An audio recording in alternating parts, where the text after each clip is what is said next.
Shots! Yeah, she's coming!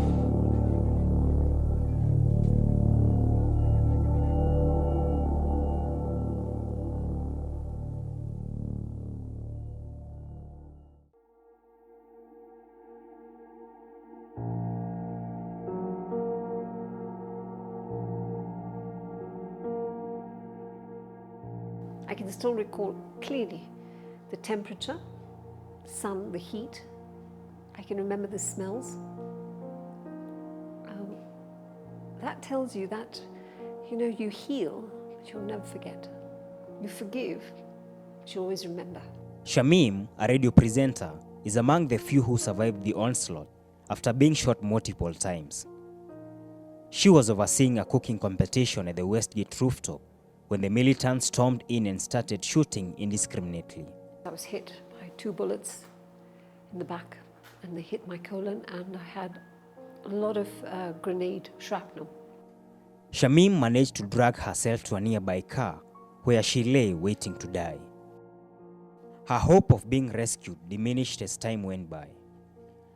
I wanted to live, but I was also ready to go.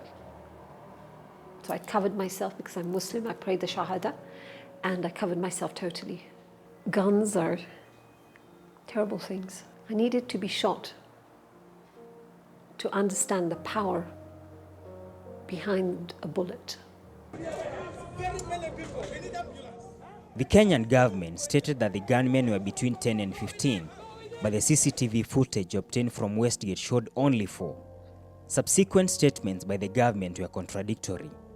Security analyst Andrew Franklin blames it on an uncoordinated response by the security agencies. The KDF took control of a situation which is against the law. The Kenya Defense Forces are not authorized to take control of a security operation within the country.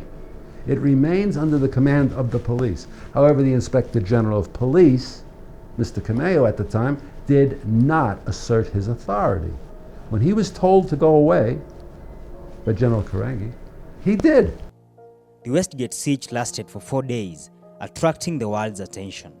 This is when we were very much afraid of. One of the persons who first arrived at the scene was Harish Patel, a civilian gun owner. He and 6 others engaged the Al-Shabaab militants in a gunfight that lasted for hours. There were young kids and all that, so we said, screw now. Whoever has the balls, let's go ahead. If they have to kill, we kill them or they kill us. The attack on Westgate Mall remains one of Al-Shabaab's worst assaults on Kenya. The other major attack on Garissa University last year left 147 people dead. The Al-Shabaab claims the attacks are in response to Kenya's military presence in Somalia. The Kenya Defense Forces went into the Horn of Africa nation in October 2011 after a series of kidnappings that the government blamed on Al-Shabaab. The Kenyan troops are now operating under the African Union mission in Somalia.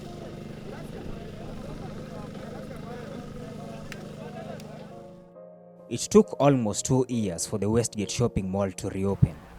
According to Franklin, the mall would have reopened sooner had the KDF not interfered in the rescue operation of the General Service Unit Reke Squad. The reality is that if the GSU SWAT team had been allowed to clear the mall the way they are trained to do, we would have been shopping in the mall a month or 2 later.